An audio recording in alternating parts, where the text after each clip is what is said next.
बच्चों आज हमारा 100th लेक्चर है। फाइनली हम सेंचुरी मार रहे हैं और हमने ऑलरेडी 10th में मार ली है और 9th में मार रहे हैं। बाकी मतलब हम लोग अभी 3 महीने से ज्यादा महीने से जुड़ गए हैं, ठीक है। मतलब that is a very good thing और आप सब करते हो।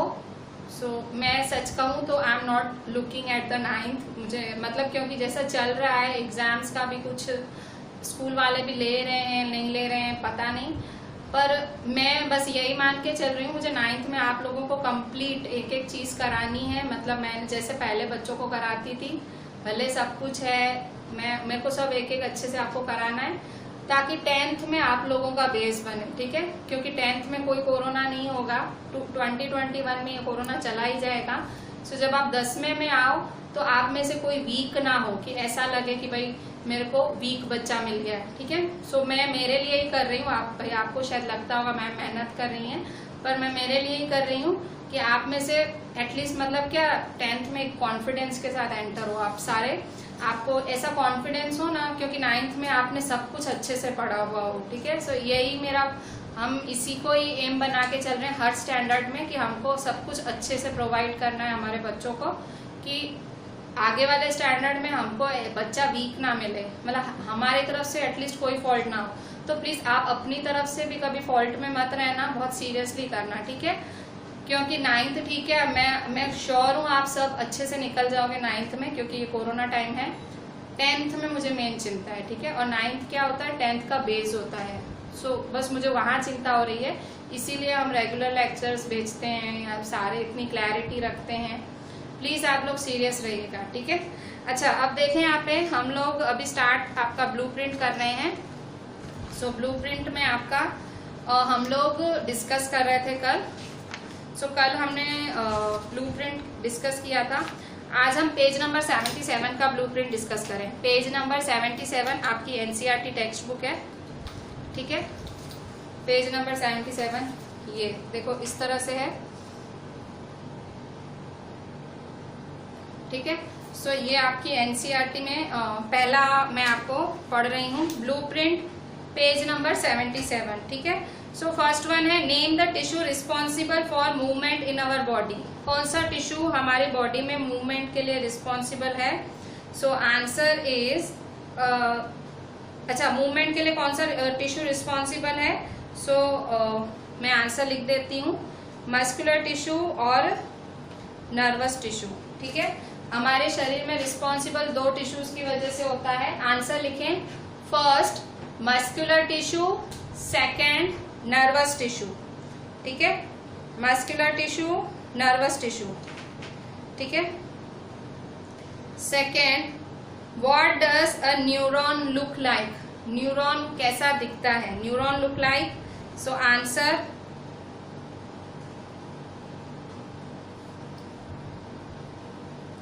अच्छा न्यूरॉन कैसा दिखता है? सो आंसर में neuron consist of a cell body with a nucleus and cytoplasm.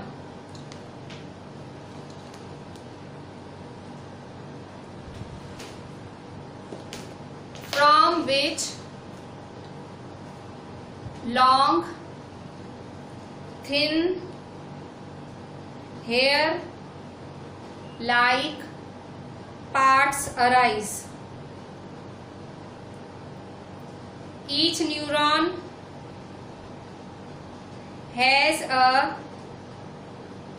single long part called the axon and many small short branched parts called dendrite.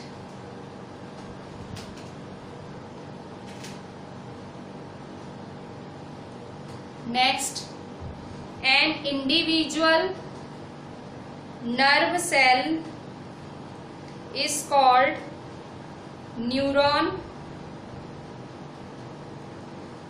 It may be up to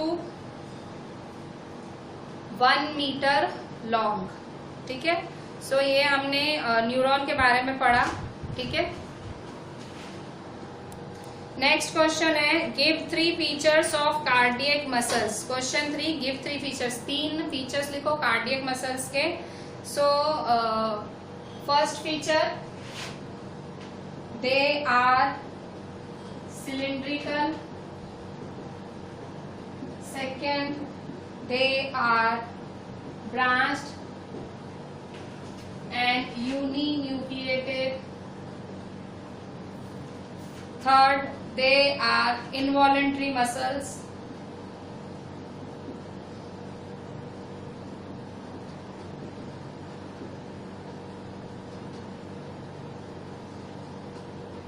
और ये भी striated muscle fibres हैं, इसमें भी ऐसे मतलब black white होता है, ठीक है। So they are striated muscle fibres. Black white नहीं, मतलब एक सेल भरा एक खाली, ऐसा कुछ होता है, मतलब पैटर्न होता है। They are striated,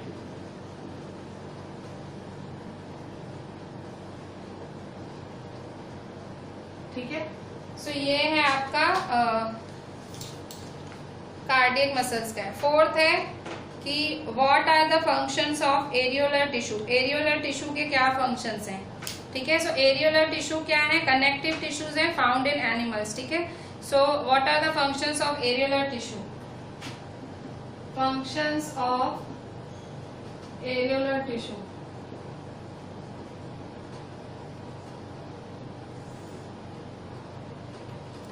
areolar tissues क्या है, areolar tissues are found, it is found between skin and muscles. So areolar tissue is found between skin and muscles. अच्छा, इसका फंक्शन ही लिखना है ना, फंक्शंस ही लिखना है। सो फंक्शंस क्या है, सिंपल फंक्शन ही लिख देते हैं, ठीक है। तो areolar tissue fills the space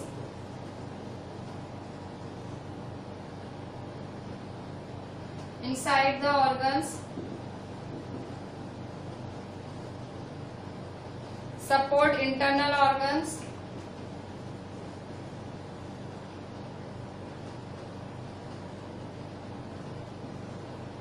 and helps in the repair of tissues, and helps in the repair of tissues, ठीक है। सो यहाँ है आपका, ये थर्ड नंबर है और ये फोर्थ नंबर है, ठीक है। ये थर्ड नंबर है, आंसर 3 और ये आंसर 4, ठीक है। थर्ड में देखो ये सिलिंड्रिकल है, ब्रांच्ड है, यूनिन्यूक्लिएटेड। यूनिन्यूक्लिएटेड मतलब एक ही न्यूक्लियस है। They are involuntary muscles, involuntary muscles हैं ये। They are striated muscle fibres, ठीक है। Functions of areolar tissue. Areolar tissue fills the space inside the organ, support internal organs and helps in the repair of tissues, ठीक है। सो ये आपका functions हुए। अच्छा, नेक्स्ट देखो,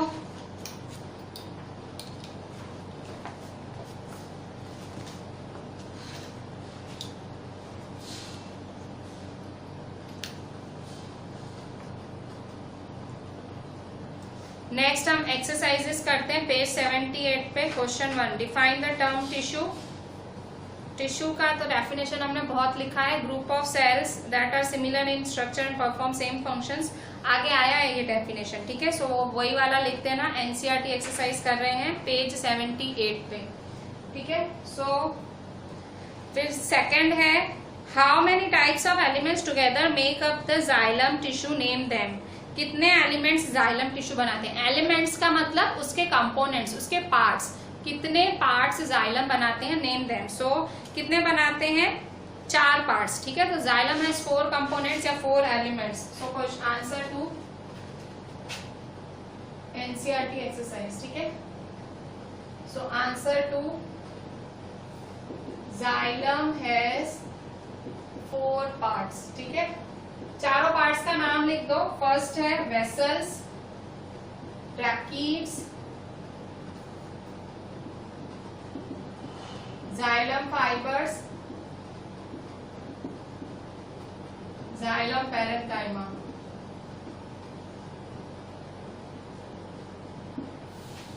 ठीक है। अच्छा, क्वेश्चन 3 है, how are simple tissues different from complex tissues in plants. ठीक है, सिंपल टिश्यूज कॉम्प्लेक्स टिश्यूज से कैसे डिफरेंट होते हैं प्लांट्स में। ठीक है, how are simple tissues different from complex tissue in plants, कैसे डिफरेंट होते हैं। सो दोनों का डिफरेंस लिख दो। अच्छा, इसमें भले आप ऐसे ही लिखो, answer 3, simple tissues are made up of one type of cells which coordinate to perform a common function.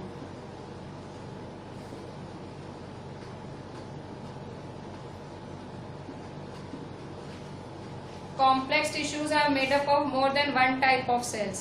ठीक है, नेक्स्ट है complex tissues are made up of one type of cells, एक ही सेल्स के बने होते हैं। More than one type of cells are made up of more than one type of sales.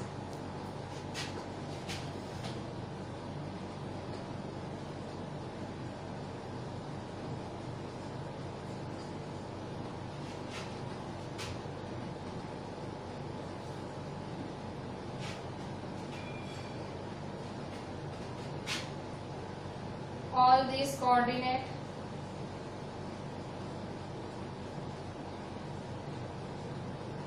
to perform a common function. To perform a common function.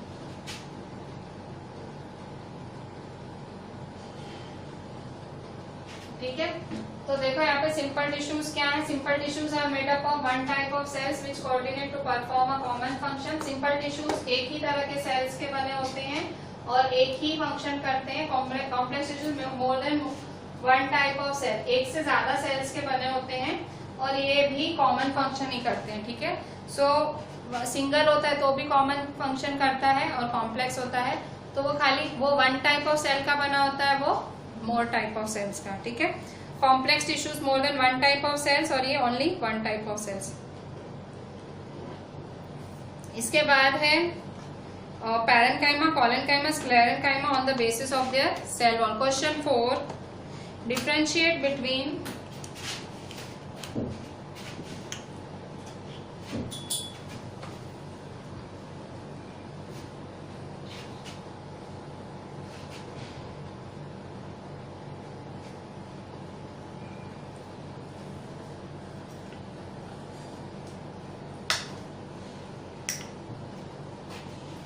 ठीक है, so question 4,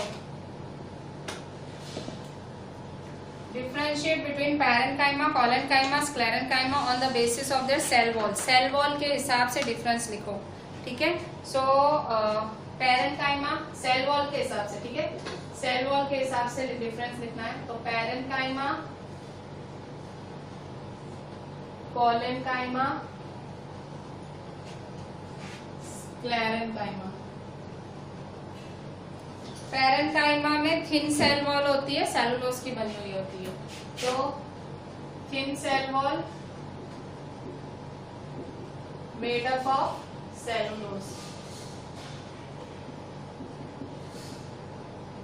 फिर collenchyma में thick cell walls thickened at the corner,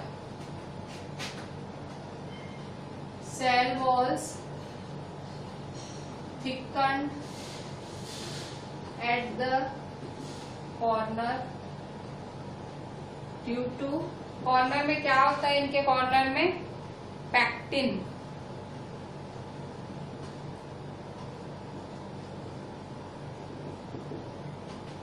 next है cell walls are thickened, sclerenchyma their walls are thickened due to lignin deposition.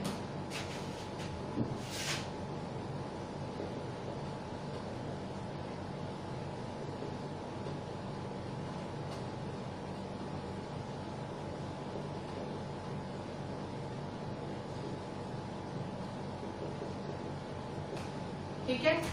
देखो thin cell wall है और cellulose की बनी हुई है, थिकन है कॉर्नर पे पैक्टिन की वजह से, और ये सेल वॉल थिक होती है लिग्निन की वजह से, ठीक है। सो यहाँ सेलुलोज, यहाँ पैक्टिन। अच्छा, ये पैक्टिन वर्ड हमारे एनसीईआरटी में नहीं आया था, पर मतलब भाई पैक्टिन से बनता है, ठीक है, ऐसे। सो ये पैक्टिन है और ये है लिग्निन, ठीक है। सो इसकी थिन है सेल वॉल, इसकी थिक है और इसकी भी थिक है, ठीक है। सो ये है आपका डिफरेंस बिटवीन। क्वेश्चन 5 है what are the functions of stomata. Stomata के फंक्शंस क्या है? तो स्टोमेटा क्या थे? पोर्स थे, ठीक है। लीव्स पे जो पोर्स होते हैं जिसकी वजह से ट्रांसपिरेशन वगैरह होता है। स्टोमेटा क्या करता है? सनलाइट एब्जॉर्ब करता है, और वो मतलब सनलाइट एब्जॉर्ब करता है, फिर वो प्रोसेस, उसकी वजह से प्रोसेस हो पाता है, ठीक है। स्टोमेटा का तो बहुत अच्छा फंक्शन है प्लांट्स में फोटोसिंथेसिस के लिए। So what are the functions of stomata? So question 5, functions of stomata.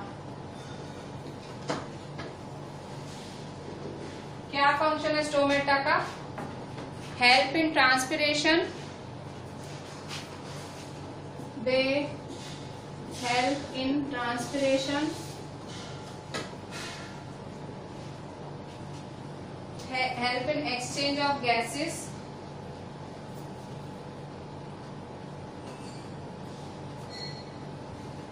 they help in transpiration and exchange of gases during photosynthesis and respiration। तो क्या फंक्शन है? ट्रांसपिरेशन और एक्सचेंज ऑफ गैसेस। अगर short में कोई पूछे स्टोमेटा का क्या फंक्शन है, तो transpiration, exchange of gases. Transpiration मतलब पानी को लूज करता है, ठीक है। स्टोमेटा आपने पढ़ा था ना, गार्ड सेल्स, उसको मतलब गार्ड सेल्स प्रोटेक्टेड रखते हैं, खुलता है, बंद होता है, खुलता है। सो वो ट्रांसपिरेशन करता है, पानी मतलब थोड़ा सा वाटर लॉस होता है उसकी वजह से। और एक्सचेंज ऑफ गैसेस, मैंने आपको क्या बताया, सनलाइट उस पर पड़ती है, तो वो सनलाइट पड़ती है तो उससे वो कार्बन डाइऑक्साइड एब्जॉर्ब कर पाता है, और जो कार्बन डाइऑक्साइड एब्जॉर्ब करता है उसी से फोटोसिंथेसिस होता है। आपने पढ़ा है कि आपने जब आप 7th में थे, 7th 8th में थे मेरे ख्याल से, तो फोटोसिंथेसिस आपने पढ़ा है कि भाई ग्लूकोज बनता है, तो ग्लूकोज किससे बनता है? Carbon dioxide. और कार्बन डाइऑक्साइड कौन लेता है? तो स्टोमेटा की वजह से आता है। लीफ के पास कार्बन डाइऑक्साइड कैसे आ जाएगा? लीफ तो नहीं लेने जाएगी, सो वो तो एटमॉस्फेयर में, कार्बन डाइऑक्साइड क्या एटमॉस्फेयर में है, तो स्टोमेटा क्या करता है? Carbon dioxide. तो इसलिए यहाँ पे एक्सचेंज ऑफ गैसेस लिखा हुआ है। और मैंने आपको क्या बोला था? स्टोमेटा पोर्स होते हैं, पोर्स मतलब एक बोलते हैं ना, छोटे छोटे होल्स होते हैं, सो उससे वो वाटर लॉस करते रहते हैं, ठीक है। सो दो काम करते हैं, क्या? एक्सचेंज ऑफ गैसेस, दूसरा काम करते हैं एक्सचेंज ऑफ गैसेस और ट्रांसपिरेशन, ठीक है। दो काम करते हैं, और कौन से प्रोसेस के दौरान? रेस्पिरेशन और फोटोसिंथेसिस के दौरान, ठीक है। फिर नेक्स्ट है diagrammatically show the difference between the types of muscle, the three muscle types of three muscle fibers, ठीक है। अच्छा, मसल फाइबर्स को डायग्राम से बताओ, ठीक है। सो तीनों के डायग्राम बनाने हैं, और पहले तो तीनों के डायग्राम बनाने हैं, वो आपको बनाने पड़ेंगे, ठीक है। सो तीनों के डायग्राम बनाओ और तीनों का डिफरेंस लिखो, ठीक है। सो तीनों का डिफरेंस लिखेंगे। ये है हमारा क्वेश्चन नंबर 6, ठीक है।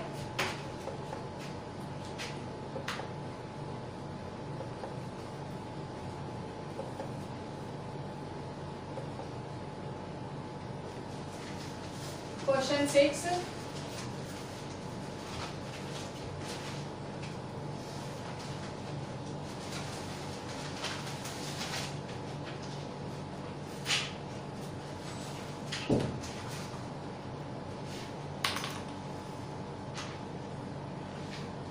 Question 6, diagrammatically show the difference between the 3 types of muscle fibres, ठीक है। सो 3 तरह के मसल फाइबर्स के बीच में आपको डिफरेंस बताना है। So striated muscles,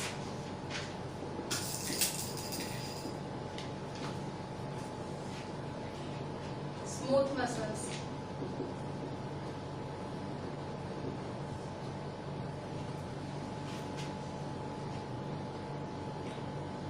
cardiac muscles,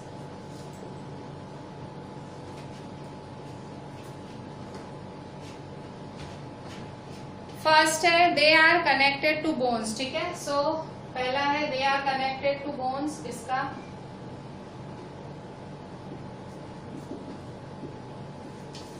ठीक है। फिर दे आर ये क्या है, they are found in stomach, intestine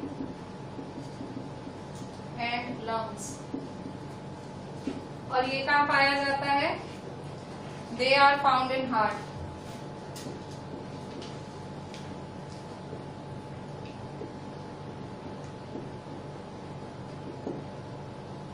फिर दे आर वॉलंटरी मसल्स और दे आर इनवॉलंटरी, ठीक है।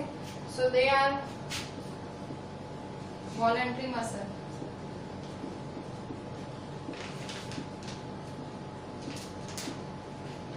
they are involuntary muscles.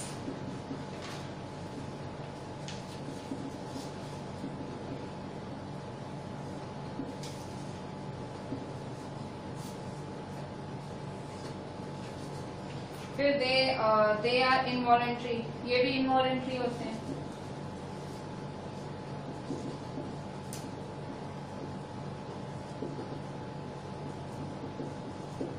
फिर नेक्स्ट है they are long, cylindrical, multinucleated and unbranched. They are long, cylindrical, multinucleated and unbranched. ये they are spindle shaped and have single nucleus. They are spindle shaped and have single nucleus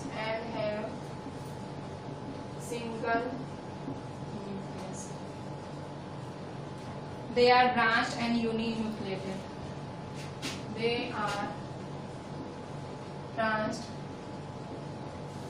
and uninucleated. तो देखो यहाँ पे striated, smooth, cardiac, ठीक है। सो ये तीन है, ये बोन्स से कनेक्टेड है, ये स्टोमेटा, इंटेस्टाइन और लंग से कनेक्टेड है, ये हार्ट से कनेक्टेड है। ये voluntary, involuntary, long, cylindrical, multinucleated, spindle shape. और यहाँ डायग्राम भी बनाना है, ठीक है। इसका डायग्राम बनाओगे, यहाँ डायग्राम्स बनाने हैं आपको, ठीक है। इसका डायग्राम यहाँ बनाओगे, ठीक है। मैं नहीं बना रही हूँ, मैं फिर बनाऊंगी, तो इससे तो आप ही बना लो, आगे बनवाया, यहाँ आपको बनाना है, ठीक है। आपको सारा काम परफेक्ट रखना है, ठीक है।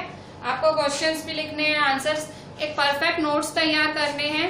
बाय चांस शायद फाइनल हो, ठीक है। आपका जो फाइनल एग्जाम है फरवरी में आ जाएगा। मुझे पूरी उम्मीद है ये कोरोना से एटलीस्ट दिवाली तक छुटकारा मिल जाएगा और सब नॉर्मल हो जाएगा, ठीक है।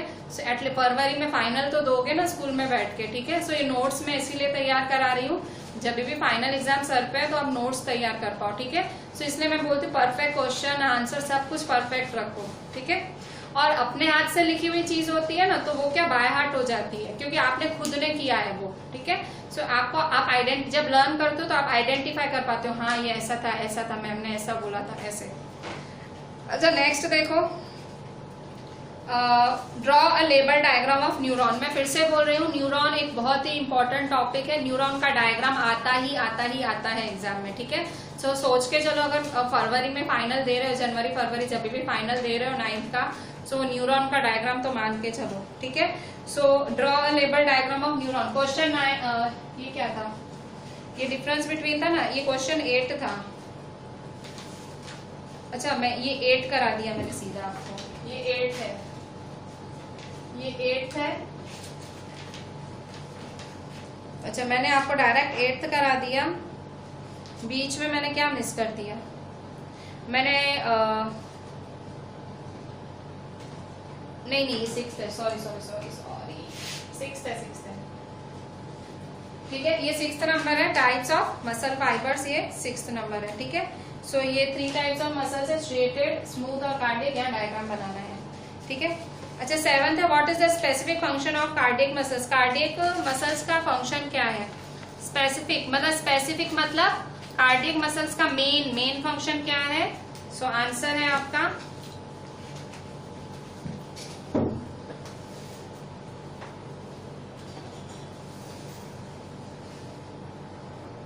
What is the function of cardiac? What is the specific function of cardiac muscles?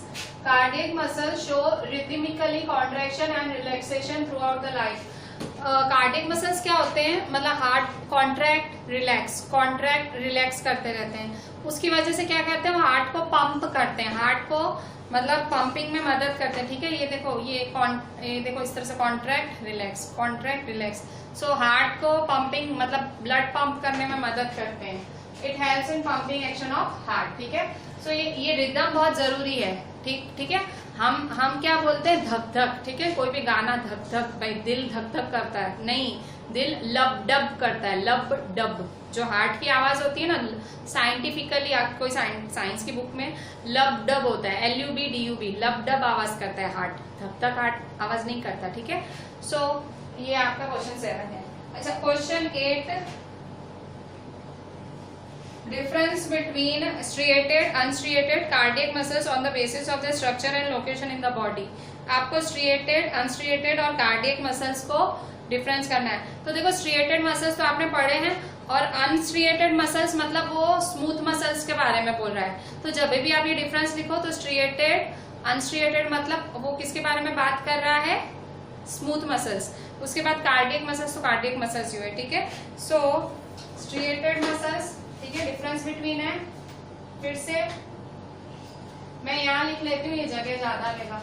Question 8, difference between. ठीक है, सो क्या है, स्ट्रिएटेड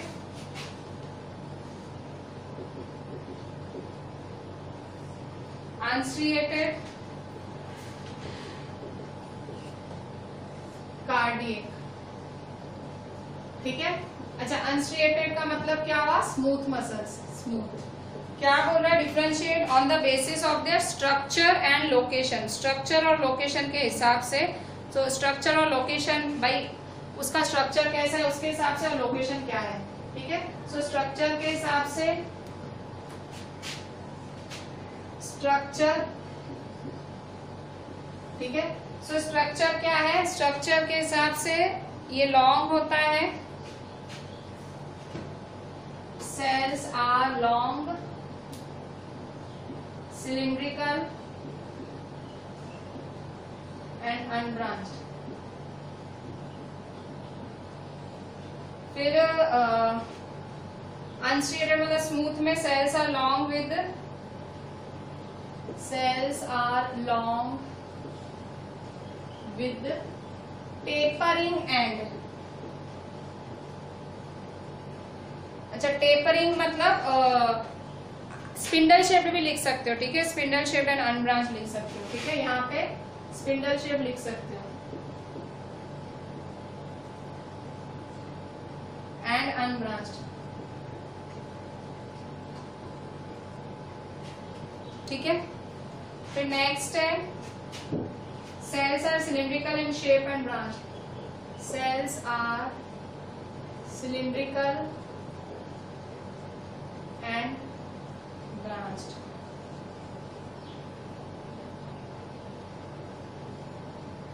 ठीक है, फिर नेक्स्ट है स्ट्रक्चर, और क्या बोल रहा है दूसरा, हमें लोकेशन बताना है। तो लोकेशन कहाँ है इसकी, तो इसकी लोकेशन, ये इसका स्ट्रक्चर है, लोकेशन क्या है इसकी, सो लोकेशन है hands, legs and skeletal muscles. कहाँ कहाँ पाए जाते हैं, in hands, legs and skeletal muscles।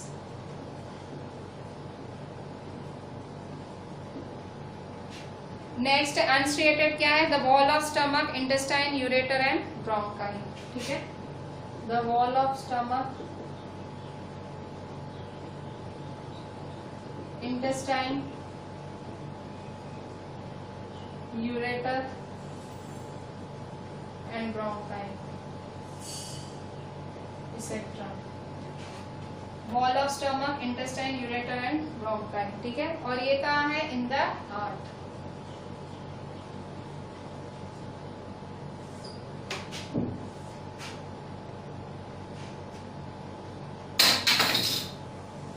ठीक है, सो ये इसका लोकेशन है।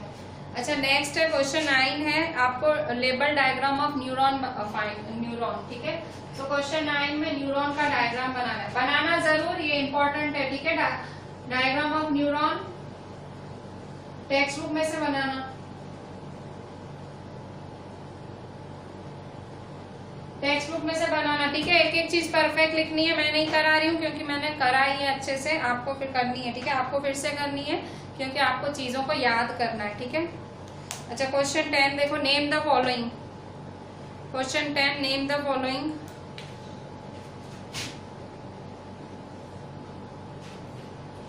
ए tissue that forms the inner lining of our mouth, कौन सा टिश्यू है जो इनर लाइनिंग बनाता है हमारे माउथ की? स्क्वैमस एपिथेलियल टिश्यू, ठीक है। So squamous epithelial.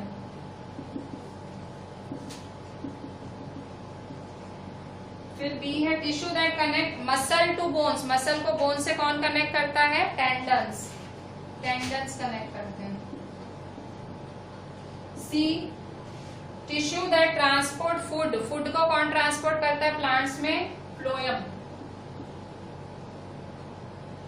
D tissue जो फैट स्टोर करता है, fat, adipose.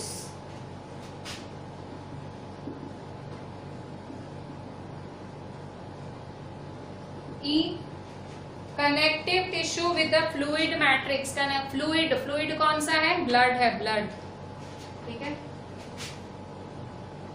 F tissue present in brain, सबसे इजी, ब्रेन में तो नर्वस टिश्यू सबसे इजी, नर्वस टिश्यू, ठीक है। सो ये हुआ आपका क्वेश्चन नंबर 10, ठीक है। अब क्वेश्चन 11,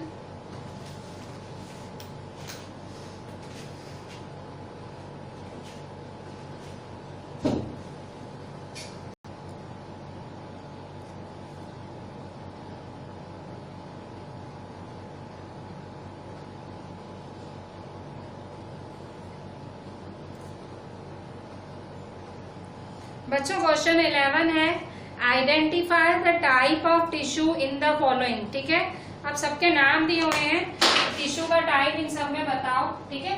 कितने नाम है? Skin, bark of tree 1 2, bone 3 4, lining of kidney tubule 5, muscular bundle. इन पांचों में कौन कौन सा टिश्यू पाया जाता है, ठीक है। सो सबसे पहले क्वेश्चन 11, ठीक है।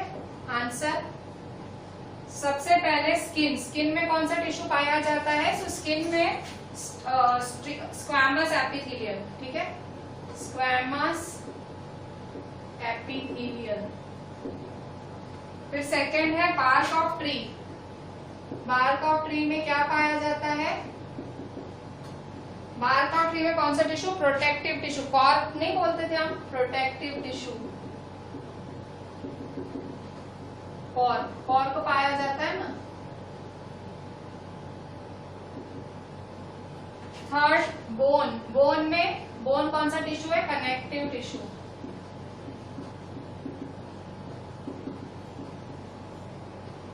Fourth lining of kidney tubule, kidney tubule की लाइनिंग में cuboidal epithelial, lining of kidney tubule.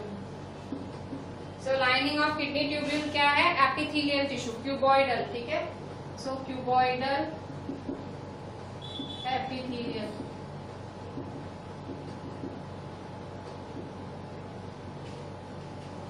फिर ई फिफ्थ वैस्कुलर बंडल, इसमें कौन सा टिश्यू पाया जाता है? Complex permanent tissue, complex permanent tissue, ठीक है। अच्छा नेक्स्ट है क्वेश्चन 12 है, name the regions in which parenchyma tissue is found, parenchyma tissue कहाँ कहाँ पाया जाता है? सो पैरेन्काइमा कहाँ कहाँ पाया जाता है? Parenchyma answer question 12, name the regions in which parenchyma tissue is present in the pith of roots and stems, कहाँ पाया जाता है? Answer in the pith of roots and stems. 13th number, what is the role of epidermis in plants? Epidermis का plants में क्या role है? So it protects all the parts of plants. पहले तो प्रोटेक्शन, ठीक है. So answer, epidermis protects all the parts of plants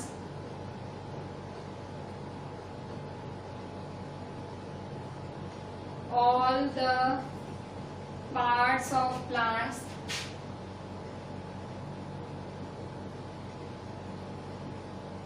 ठीक है. Epidermis protects all the parts of plants. Epidermis helps in absorption.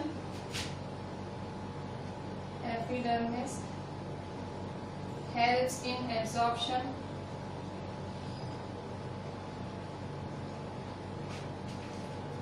Secretion.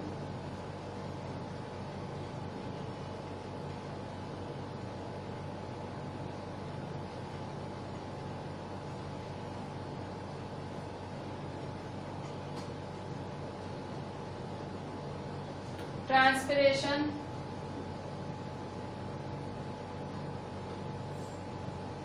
Photosynthesis.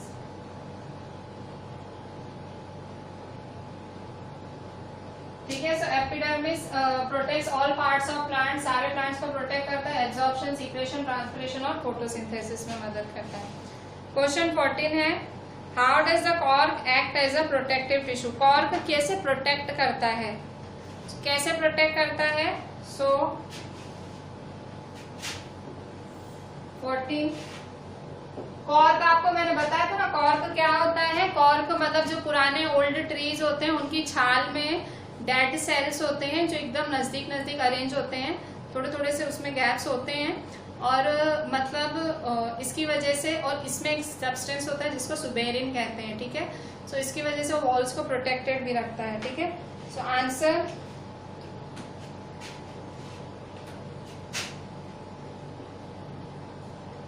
Cork act as a protective tissue. Cork एक protective tissue की तरह काम करता है. Because its cells are dead. Because its cells are dead and compactly arranged. Without intercellular spaces. Without, कोई भी intercellular space नहीं होती है. मतलब कोई गैप ही नहीं छोड़ते हैं कि कोई सब्सटेंस अंदर घुस के कुछ है. डेड ही होते हैं ना, उनको किसी चीज की जरूरत भी नहीं होती है, पोषण की किसी चीज की. होते ही डेड सेल्स हैं. ठीक है. सो कोई गैप भी नहीं होती है. सो इसकी वजह से प्रोटेक्शन मिलता है. Next, it protects all parts of plants. It protects all parts of plants. और किस किस में मदद करते हैं? Absorption, secretion, transpiration, photosynthesis. So it helps in absorption, secretion, transpiration, photosynthesis, etcetera. ठीक है.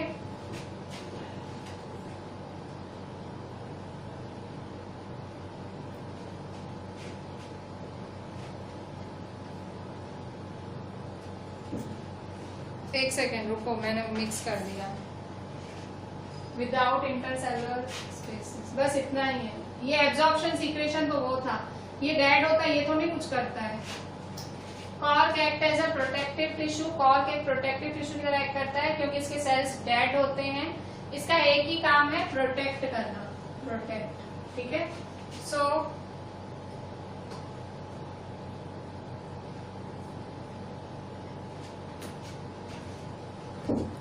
एक सुबेरिन की भी पॉइंट लिख लेते हैं. सो they have deposition of suberin. Suberin होता है, सुबेरिन की वजह से on the walls that make them impervious. impervious मतलब कोई फर्क ही नहीं पड़ता है, मतलब गैसेस और वाटर आ ही नहीं सकते इसके अंदर। इम्परवियस मतलब गैसेस और वाटर को एंट्री नहीं देता है। तो देखो अगर जब भी आपको इसका कॉर्क बहुत इंपॉर्टेंट है, रिवीजन में बहुत आता है एग्जाम्स में, जब भी कॉर्क का लिखो ना तो ये वाली पॉइंट तो जरूर लिखने की, ये वाली और ये वाली। Cork act as a protective tissue because its cells are dead compactly arranged without intercellular spaces. ठीक है, मतलब प्रोटेक्टिव टिश्यू होते हैं, क्यों? क्योंकि डेड सेल्स होते हैं, कॉम्पैक्टली अरेंज होते हैं और इंटरसेलुलर स्पेसेस नहीं होती हैं, और इनके पास सुबेरिन होता है। सुबेरिन, सुबेरिन की वजह से बाहर से कोई सब्सटेंस अंदर आ ही नहीं सकता है, इसलिए ये प्रोटेक्ट बहुत इंपॉर्टेंट है। दो चीजें, क्या? पहली डेड सेल्स है इसलिए प्रोटेक्ट करता है, और दूसरा सुबेरिन। ठीक है, ये दो चीजें आंसर में आनी चाहिए। जब भी कॉर्क का आंसर लिखो ना ये दो चीजें आनी चाहिए, प्रोटेक्शन, सुबेरिन। ठीक है, सुबेरिन क्यों है इसके पास? इसकी छाल में सुबेरिन क्यों है? इस छाल में सुबेरिन की वजह से वो किसी को बिल्कुल नहीं आने देता, मतलब इम्परवियस में बिल्कुल आने ही नहीं देता है। ठीक है, अच्छा नेक्स्ट है, लास्ट हमारा क्वेश्चन 15 है, कंप्लीट द फॉलोइंग चार्ट। ठीक है, ये चार्ट को आपको कंप्लीट करना है। सो लास्ट है 15। ठीक है, सो सबसे पहले है परमानेंट टिश्यू। परमानेंट टिश्यू है, ठीक है। फिर सिंपल कॉम्प्लेक्स है, ये सिंपल कॉम्प्लेक्स 3 है।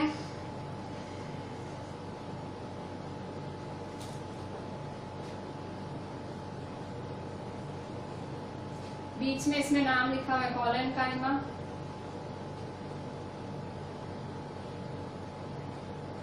फिर ये है जाइलम,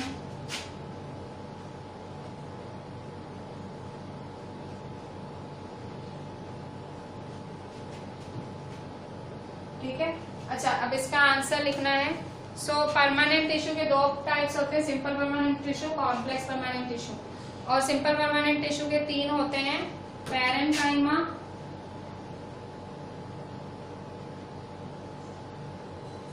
कॉलेनकाइमा, स्क्लेरेन्काइमा, या स्क्लेरेन्काइमा आएगा।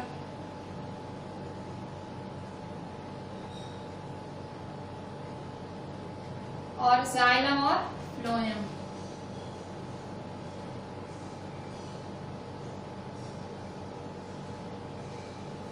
ठीक है, सो इस तरह से ये आपके टिश्यूज हैं। ठीक है, सो इसमें खास ध्यान रखना आप, इसमें जो आपके जैसे ये वाला है ना, ये आपने भरा, ये आपने भरा और ये, ठीक है, हाईलाइट कर देना। अच्छा फाइनली चैप्टर पूरा कंप्लीट हुआ, अच्छे से कंप्लीट हुआ, बहुत बड़ा चैप्टर था, ठीक है, पर हो गया। इसके बाद एक और बहुत बायो में एक और बहुत बड़ा महा चैप्टर आएगा, और डाइवर्सिटी, वो इससे भी बड़ा होगा, ठीक है, पर हम उसको भी अच्छे से कर लेंगे, वो जब आएगा तब देखेंगे। अच्छा आप क्या करना है, आपको पूरे ये परफेक्टली, ठीक है, एक एक चीज क्वेश्चन और आंसर्स के साथ करनी है in good handwriting. Diagrams आपको परफेक्टली बनाने, डायग्राम्स ईच एंड एवरी, जहां जहां जरूरत है, everywhere you have to draw. ठीक है, so tomorrow we will start some new chapter. चलें, थैंक यू।